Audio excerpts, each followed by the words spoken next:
Ya, oke, hari ini aku dapat sebuah modul kiriman ya, namanya driver kernel ini.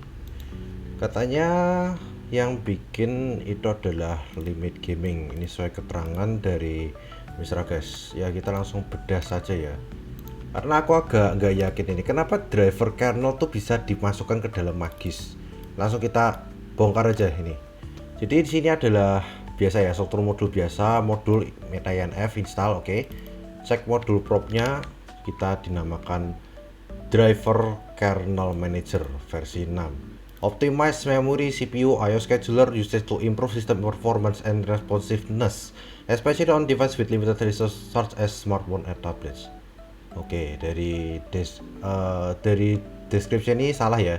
Harusnya ini ditaruhnya di description bukan di author ya. Kesalahan pertama.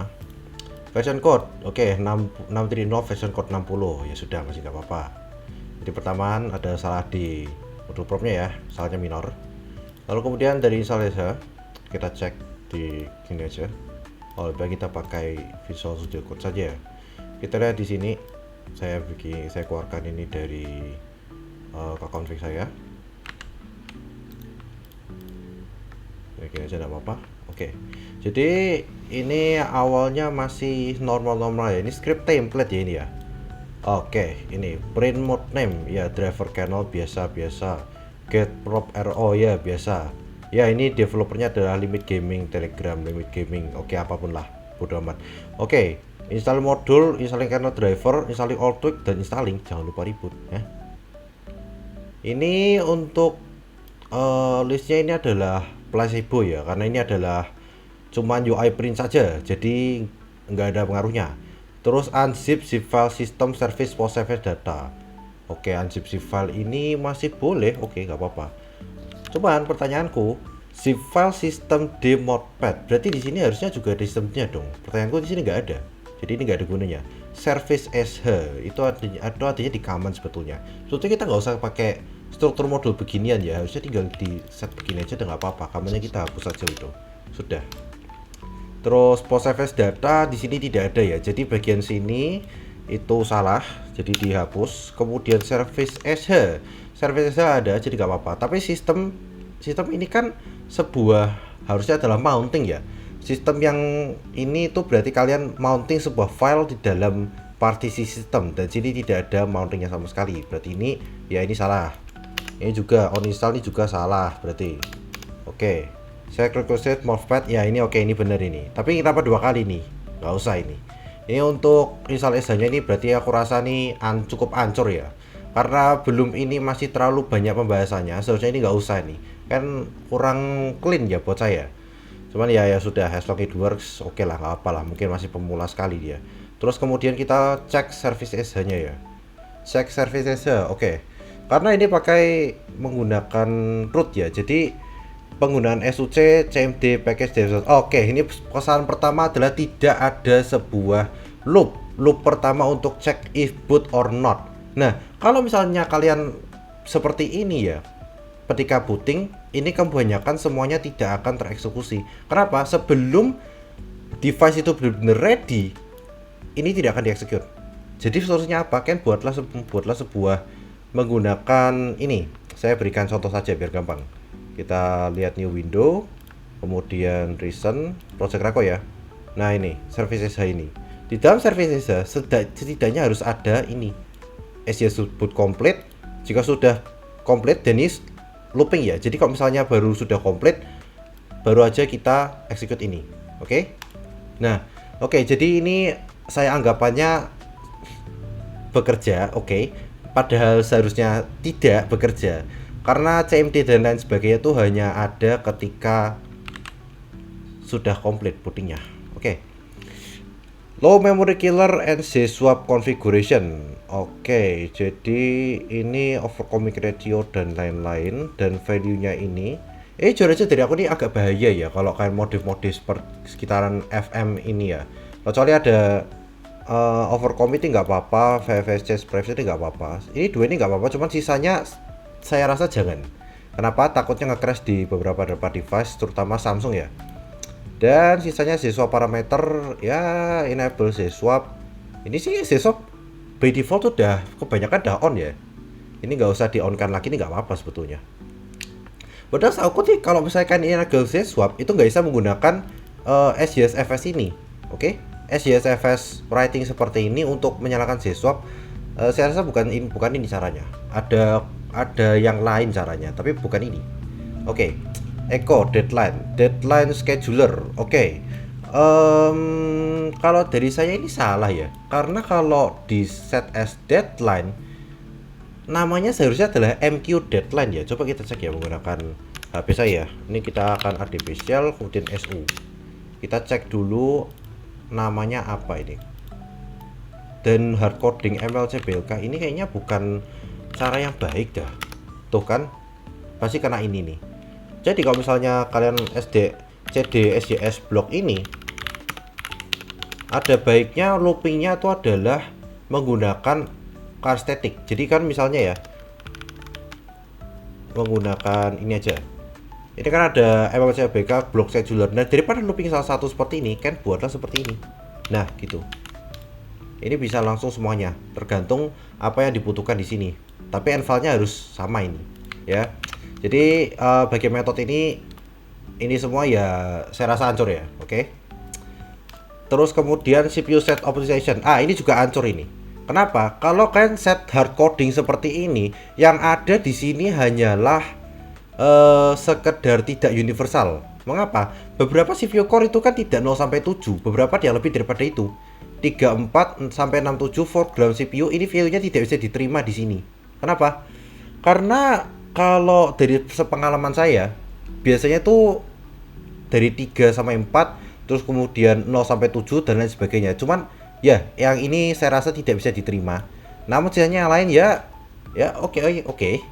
Cuman ya hard coding seperti ini bukanlah sesuatu yang baik ya, karena ini tidak universal sifatnya. Kemudian stone configuration. Ini ada for stone indefinite. Lah ini bener, kenapa tidak diimplementkan ke dalam sini ya?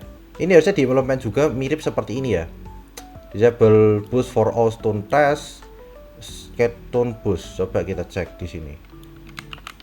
Apa ada benar atau tidak nih?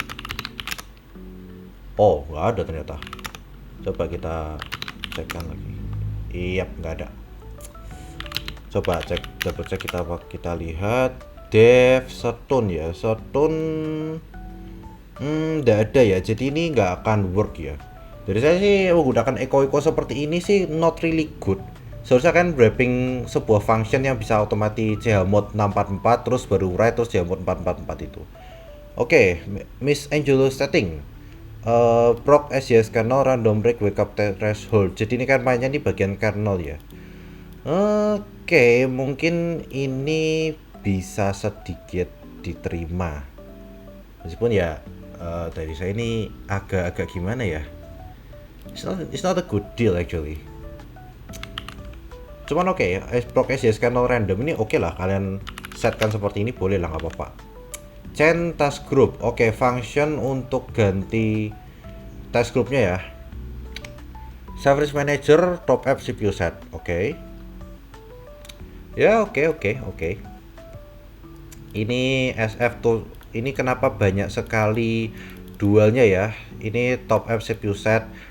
Ini foreground CPU set. Ini ada top up sama foreground lagi. Ini kenapa ini? Ini nggak teliti nih bikinnya nih. Oke, Android phone. Kenapa Android phone ini? Kenapa ini? System server, I'm not sure this is exit. And then OEM Reaper. Why?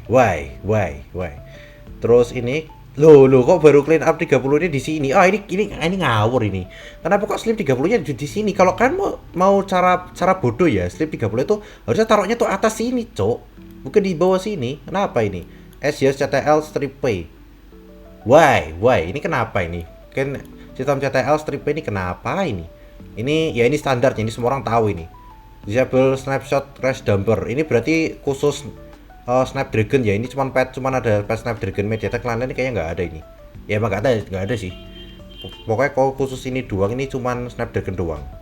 Terus set OM Reaper. Oke.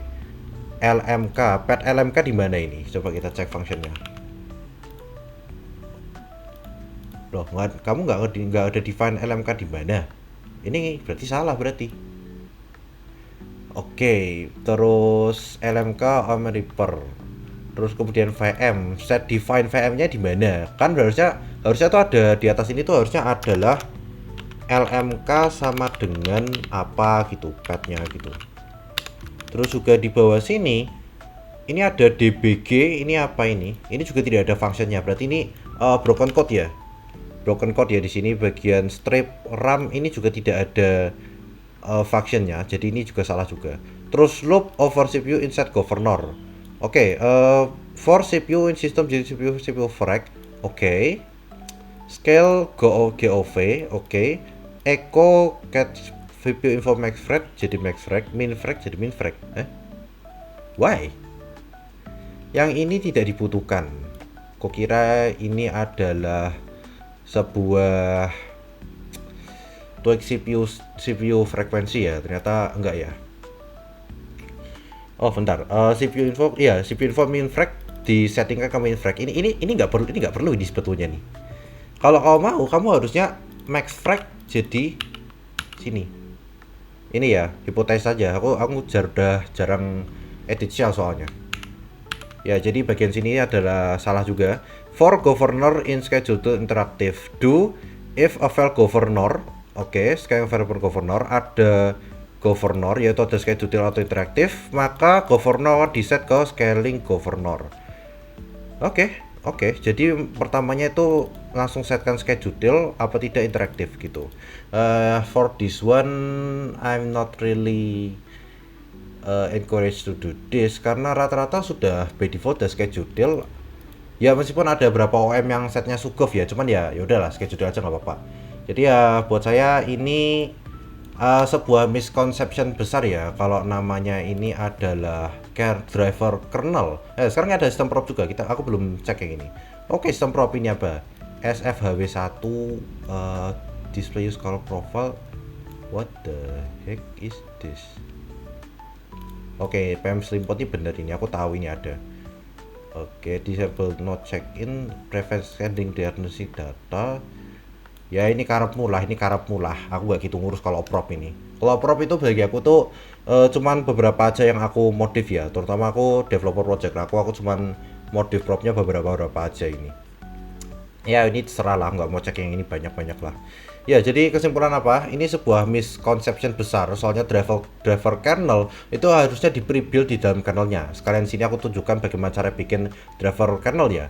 Kalau biasanya driver kernel itu aku buat seperti ini. Ini adalah kernel sourceku ya. Ini kernel source, ini GKI 2.0, kernel 5.10. Kayak masuk di dalam drivers. Kemudian aku udah punya United driverku sendiri. Ini semua driverku. Jadi driver siap ada. Cara pertama ya, yang paling gampang itu adalah kalian bikinlah sebuah makefile dan kconfig seperti ini. Makefilenya itu adalah gampangannya si code-nya ya. Misalnya ini adalah Muna Genova Seram. Namanya sini juga adalah Muna Genova Seram ini. Mana ini Muna Genova Seramku tadi ini? Oh, ini dia. Nah, ini akan sesuai dengan ini dan hasilnya itu pasti O. Nah, terus kemudian kconfig. Kconfig ini juga di define seperti ini. Config Mona Genova Seram, Tristate, Depends, Help, dan sudah pasti codingnya sendiri. Ini adalah sederhana dengan menggunakan API Rakoku ya. Jadi ini menggunakan Rako Register RC Override. Jadi saya sudah bikin API sendiri dan udah di define di dalam Linux loh ini. Jadi ini misalnya adalah API ku. Ya ini API ku untuk bukan membunuh sih, lebih tepatnya override ulang apa yang vendor init itu lakukan ya. Terus kemudian kalau bikin API harus diapain? Ya betul, kita harus memberikan sebuah ini include Linux dan kita harus berikan header di dalam sini. Seperti contoh, ini namanya headernya Rako. Function yang diekspor yang diterbuka itu adalah ini. Dan how to use it-nya juga ada di sini. Itu harus ada di dalam driver Linux itu. Jadi jadi kesimpulannya ini adalah sebuah big misconception ya about kernel driver ini. Karena kernel driver itu bukanlah suatu hal yang bisa dipasang seperti ini dan aku tidak melihat adanya sebuah compiled atau bisa dibilang adalah hasil dari compilan C ke dalam sini diinjek seperti itu. Kalau dari ekspektasi saya sih enggak sih, bukan ekspektasi sih, setidaknya kau buatlah sesuatu yang mirip kayak kernel driver, habis itu kau masukkan as a service ya.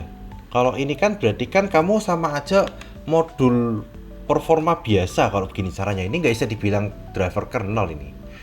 Jadi ya udah, kurang lebih itu pembahasan tentang driver kernel ini ya. Misconception besar itu aja intinya. Oke, kalau gitu saya endkan pembahasan kali ini ya.